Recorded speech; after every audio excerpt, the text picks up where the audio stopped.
will fatigue start to set in for this team? Alas 3 pa sila naglalaro, tapos ngayon, well, 9 o'clock po na ng gabi. So at this time, maybe the tiredness will get in. Sabi ni YF, kuha mo na ito yung Brian. Lang, say, Si Vaqueros, huge adjustment, no? Para nahanap nila kahit papano yung pwesto dito ni si Brian na napakahalaga talaga. And then for sure, this opens up Psalms 3 for the potential lurk na mangyayari. Kasi nga, 3 ang pupwesto sa hotel. Pero isa lamang yun sa mga paraan para ma-expose kagad to ng si Vaqueros. Will this just be a bait? Ita-turn around ba nila to? If-fake lang ba nila yung pagtulak dito sa hotel? Tayo na nga, i-commit nga ata nila yun, no? Pero may threat dito ni Ares, pati ni Double X eh. Pero si Double X, okay, dyan ka lang idol, tumingin ka lang sa LA. Pero by the moment na pumasok ang Psalms 3, kung saan nakatayo ang SPK, men, malalagot ang blacklist dito. Pero OB, dyan ka lang pre, wag ka muna magpakita talaga, kalmahan mo lang. Si Ishida lumalapit na sa'yo, nakita na against the headshot, pero 3 yung nakapick sa kanya. Men, masyado kang mainit, OB. Masyado kang mainit, idol. 3 versus 2, just like that. Zach gets a popcorn. But this sets up SPK for more success as they now take over the site. Nasa kanila pa yung C4 dito. Ares and Double X is rotating just from hotel. Kung oras ay pumapanigan dito sa SPK. Habang tumatagal, mas lalong sumasarap ngayon ang kalagayan ng SPK. Pero mapapalapit nga ba ang Psalms 3 sa site? Nice double from the 2 remaining members standing dito para sa Psalms 3. What a retake here from a double by Ares. wow. And Psalms 3 starts off Ankara with a very impressive retake. Oh, RS, no? After, honestly, a bit of a quiet series, performing na ngayon para sa team niya. At ngayon, Psalms 3 with a great advantage at they need. Teka lang, may labanan agad dito sa hotel. Tingnan mo ba naman, mag-uuntugan na sila dito sa hotel area. And I want to see it happen. Pero hindi. Too late na nakat. As Ishida, siya ang nakahanap dun kay OB. Big shutdown. Yung MVP natin ng last map is taken out of the server. Tapos ngayon, nagkukulang pa ng isang depensa itong side ng Psalms 3. Kaso nga lang, yung impormasyon, alam na nila na walang katao-tao dito sa A side. They can definitely go for a rotate here and they can definitely get this information to good use. So, triple stack, pwede pa naman sila makahanap ng value. Kaso nga lang si XX, nagpakita na ng kanyang posisyon. Alam na nila in QRL, gamit ng kanyang sniper, una nakahanap dyan kay Ermax. SBK, parang matitigilan ang gusto nilang gawing buhos. Ang plano naman nila, hindi ito matutuloy kasi mukhang maiipitan na sila ng mga member dito ng SR and eventually they need to force their way through to the site and the time is now as they are trying to swarm. Buhos na, pasok na, kaso nga lang, dalawang sniper nakatambay dito sa house at kumbaga mahirapan na sila pumasok.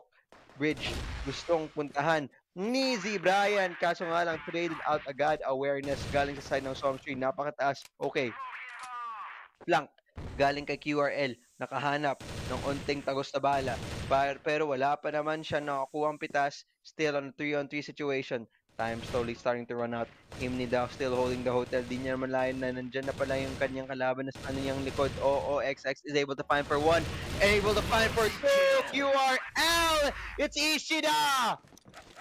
With a 3K for SBK! Turning it around. 180. Bigla na lang kung akala mo mapupunta yon sa kamay ng Psalms 3, biglang binalik. Inatak.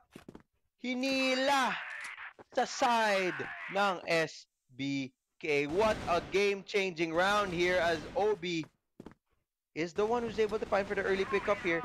Kaya sa side ng Psalms 3 at iba na niya ang kanyang position dito sa mismong site kasama ni QRL. Now, SR having to face off with the very tough task. Parang ang hirap ngayon sa SR humanap ng pwesto na pwede silang magtagkatagpuan dito na SBK. Kasi every time SBK attacks, doon sila pupunta mismo na either isa lang yung nagko-cover ng angle or 2, pero 3 naman silang sasama. So kung nawa-one-upan kaagad ng SBK. So dahil talagang madali para sa kanila yung mga turnarounds na yun, Storm 3 is not able to recover from that kasi nga kulang-kulang yung pagtawag nila ng tao. So the clinic will still be open here for SBK kaso nga lang isa-isa yung pagpasok dito ng Storm 3 which is highly beneficial kung ikaw ang SBK. Pero with now a early pick off to Z Brian, feeling ko babagalan na sila dito. Hayaan na lang nila ng SR na okay, double sniper, YF and QRL, magandang separation to and papangunahan na naman nila dito ang SBK with another pick off towards the sniper and now Soms 3 puts them in the meat grinder. Talagang isa-isa lang. Pero short but sweet ang round na to para sa SBK. Sipin mo nga naman pre, 4 ang nawala na parang ganun lang. With now Soms 3 now on the board pre. One more to work. Bigla na lang nagulat dito si Ishida na may naglalakad na QRL. And Soms 3 getting a good round para sa kanila with SBK having no remorse whatsoever para sa mga ginagawa nila. They really like to play it aggressive and they got heavily punished for it. SR, no mercy para sa kanila. Ginulat nga, no? As in, nabiglang-bigla and no answer so far. Okay, SBK, they are trying to find for a different type of tactic here. This time naman gusto nila kunin yung control dito sa A main para hindi nabigay yung buong lugar na to para sa side ng SR. And okay, Imnida, naswerte siguro through the smoke. Napatagos pa niya. And that's a great start para sa side ng SBK. Alam na nila yung pressure galing dito sa A, walang-wala na. Masya-shutdown na siya. So, maganda yung adjustment ng ginawa nila dito. Kaso nga lang, tutuloy ba nila ang ibang lugar dito? Yung A main, oo. Kaso nga lang, sa B, wala silang impormasyon. Di na alam kung may tumulak na ng ganun kalalim or alam mo yun. So it really comes down to the timing here and again mid-round calls, sinabi ko dati, napaka-importante and even though it looks small, napaka-importante niya dito sa laro na to. So now there is still a bit of time left pa naman, 1 minuto pa naman, but eventually kailangan na nila gumawa ng decision kung saan sila papasok, kung saan sila pupwesto para makakuha sila ng execute and mukhang A ang pinipili nila ngayon. Holding, flash grenade, tinapon na, nandito, 3 naman ang nakabantay dito para sa side ng Soms 3. So baka mali yung basan na nakuha dito ng SBK, delikadong delikado, flashbang tinapon na, ilan ba ang pwede nang hanapin? Wala. XX una makahanap dito. Trades 1 for 1 is really good. Kaso nga lang high ground advantage na nakuha dito sa mas mataas, mas madali bumaril. And somehow, some way, SBK, they just make the numbers dissipate. Nakahanap pa sila. Kaso nga lang, dito si YF, nipigilan niya yung mga members ng SBK. And unfortunately, hindi niya natamaan yung pistol niya. At naparusahan siya doon sa napakalit na whiff, giving another round for the side of SBK. Reset na naman ngayon. What a game it has been, pre. And despite the slowness and the pacing of this map, parang pinapakita na SBK na pwede naman namin bilisan eh. Kaso nga lang, yun din yung nagiging sakit talaga minsan pag nagiging aggressive sila eh.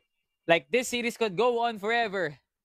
Pero pagdating naman ng C4, wala pa rin nagro-rotate sa kanilang dalawa, no? Parang, it really is weird to see na SBK and SR for the most part has just been trading off names. Not even inside of sight. Pero dun sa mga spots na hinuhold ng SR. And it's actually a tug of war pre. Parang naglalaro ng hilahan lang yan eh. Nakagulat na may mga spots naman na inuulit ng SR, nakukuha ng SBK. Pero in the next round, SR naman yung makakuha ng kill on the same spot alone. So this is a huge test of knowledge sa SBK kung iibahin ba nila, gagawin pa rin nila just like that. Just like last round, man. Just like last round. It's Zach versus YF on nearly the same spot. But my God, this is getting out of hand here, R2G. Mm-hmm. It's just like that, pre, parang paulit-ulit na lang na nangyayari. Pero we are still looking forward to what's going to happen next.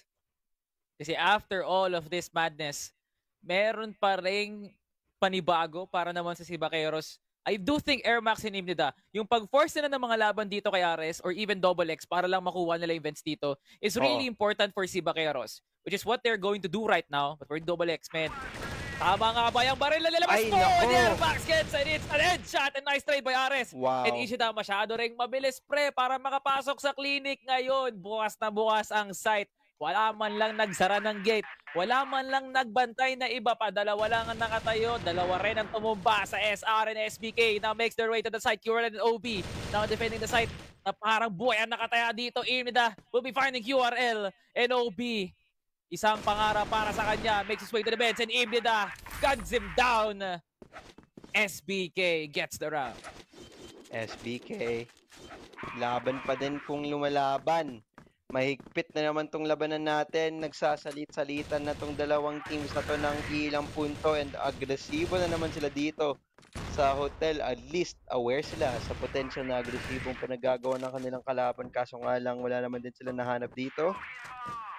Nag-switch na din sila ng baril as the scaling is being done here. Tingnan mo ba naman yung A, no?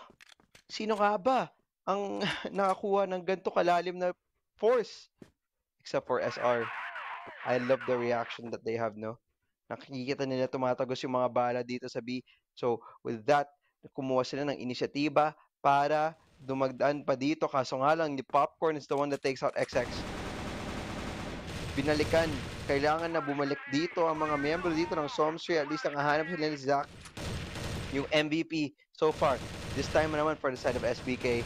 And they are trying to fight back. RS able to find one. Ishida head low. Nice shot galing kay YF. And suddenly SBK 3v4 situation. Dalawa pa naman ang mababa yung buhay. Napakahirap na to. Kunin back kung ikaw ang nasa side ng BL. Mid, may isa, nagbabantay, handang-handa din. At si YF. With sniper, delikadong delikado. Kaso nga lang, nagbacking, nice spotting. Pero, now, aware sila sa threat na potentially lumabas. Galing sa kanila at di nila namalayan na may tao na pala sa galing sa kanilang likod. As Somsri, pinantayan na naman dito yung scoreline. And, well, this is really great reaction galing sa kanila, no? Isang nakakaramdam lang sila ng pressure sa party ng mapa. Tapos, yung decision nila para tumulak sa kabilang party ng mapa, nandyan din. Feeling ko talaga, men, SR. Dami nilang rounds na ginagawang, parang alam mo yun, pangkuha lang ng impormasyon. And just like this, and parang ganyan nga. It's not usual for YF and Double X to overextend. Pero nice pick off, no? Galing sa SBK and Ares, man! This man cannot stop gunning down any opponent na nakikita niya. Utils pinabato na ngayon na SR. Pero, ilalaban pa rin ba nila to? Sakop na to na SBK. They need to play retake instead. Kayaan nyo na lang na SBK ang magtanim. Siya kayo lumaban. You don't have to risk yourself getting the site kagad. Gotta keep yourself calm. Pero ngayon, pinabaytime pa rin na SBK, knowing na nasa kanila lahat ng oras. And wow, Imnida just slides and glides. And QRL dies. Si Vaqueros in 2 versus 1 fashion. How would they take over? OB! Oh my God, man! Do not underestimate OB!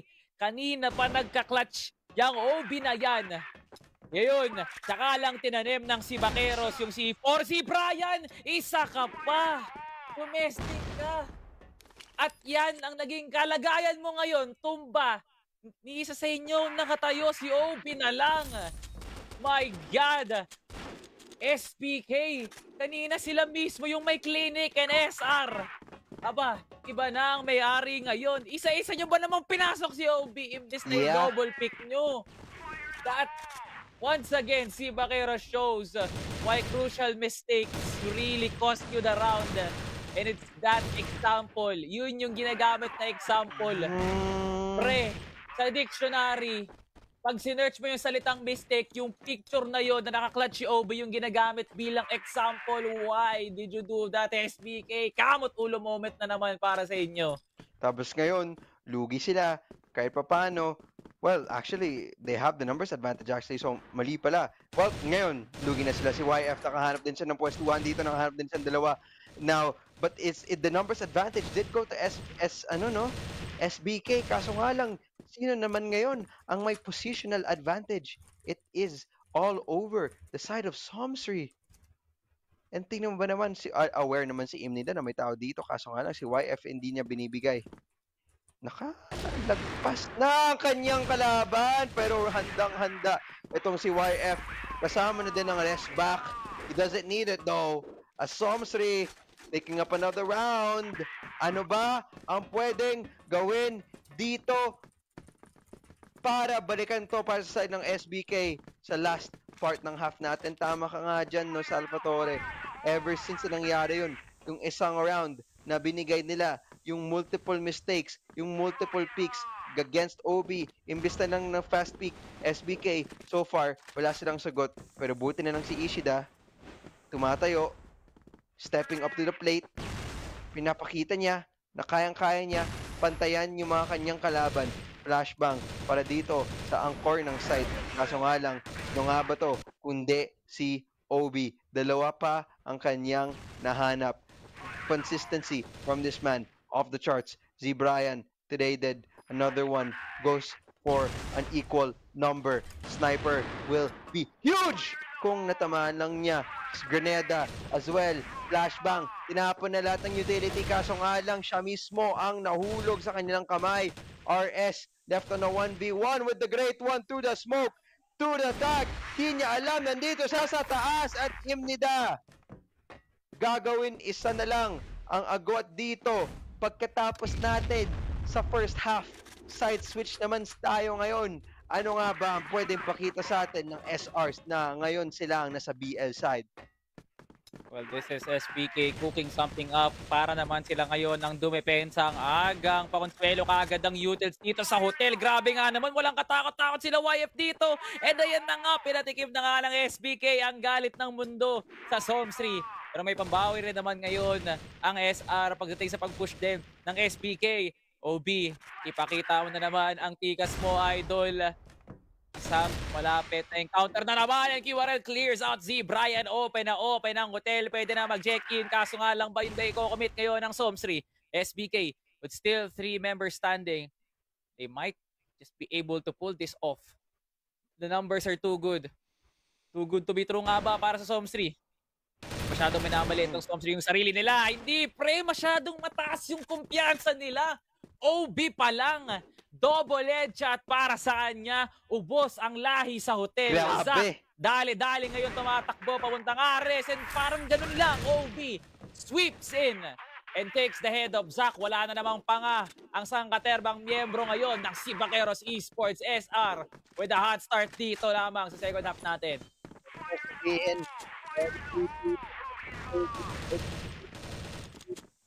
Right now, okay, they're trying to fight for hotel. Kaso nga lang, tingnan mo ba naman saan ang Somsri ngayon sa ilalim? Gusto nilang biglaan itong SBK of this contact push very fast.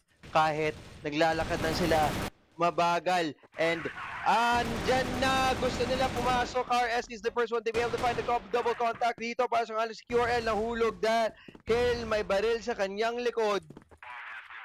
That 3v3 situation, kailangan na mag-retake itong SBK, and I don't think they have the proper utility enough to handle this out. Alam na naman nila na may potentially may tao galing sa hotel. O si Ermac nagpakita na, kaso nga lang red life na din. As in pisong-piso na lang. OB, paano niya palagi itong ginagawa? Nakalusot na itong si Zack na mabagalan, and it's OB versus Zack on a 1v1, but it is the great one. Nakatago siya dito sa likod ng box, and nakala ko nahanap na yung timing si Zack, but OB with a simple peek, with a simple flick, isang headshot lang, isang bala lang sa ulo, at yan lang ang kailangan niya para kunin tong round na to para sa side ng Somsri, and SBK left in shambles. And Somsri, giving out no mercy kills dito lamang sa SBK. Early smokes here para sa site. Pero feeling ko, Somsri, i-commit ba nila kaagad to? Hindi eh. Double X, RS, and OB. Doon sila mismo sa tunnel and YF. Siya lang ang tatayo dito sa tunnel. YF, kalmahan mo. Malayo na ang mga kakampi mo. SBK. Ganda ng spread nila, men. 2-2. It just really is that day for Somsri. Pero kung kaya depensahan to na SBK, that will stop down the momentum. And kung ano man init ngayon na iniinda ng Somsri, lalamig at lalamig nila yan. Ngayon, SBK. Oh, Zach getting tagged here as well as OB. Kaya feeling ko talaga, men, si Vaqueros needs to win this round.